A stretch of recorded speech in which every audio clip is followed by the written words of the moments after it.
So good to have you with me on this day, this word of the week. Oh, isn't it always? Well, I hope you enjoy looking forward to Mondays as I do, to be able to communicate to you the truth of God's word that's a lamp unto our feet and a light unto our path. This week, Proverbs chapter 3, verses 9 and 10. Honor the Lord with your substance. Substance means your money. And with the first fruits of all of your increase, so that thy barns be filled with plenty, and your presses shall burst out with new wine.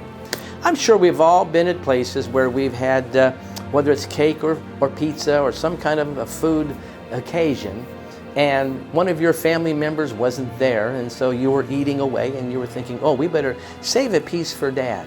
Make sure you save a piece of that pizza for Dad. Or, hey, make sure you save a piece of that cake. Your brother's coming home late tonight. And the idea was that they wanted the dad to get a piece of the pizza, and they wanted the son to get a piece of the cake. And that was like, yeah, that's what we want to do.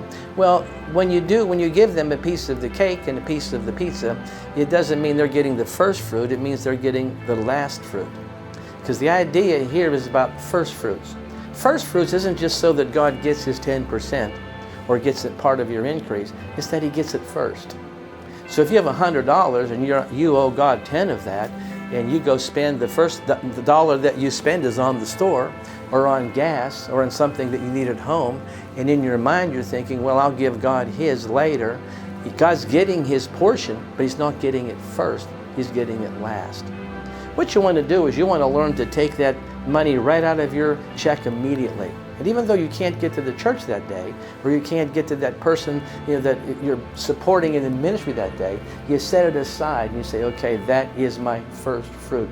God doesn't want your second fruit. He doesn't want just money out of your money. He wants it first, off the top, before anybody else is paid. And here's what he promises you. If you give me your first, I'll bless the rest of what you have the same way. Powerful word. Let's practice that. Put that into our lives. That's your word for the week.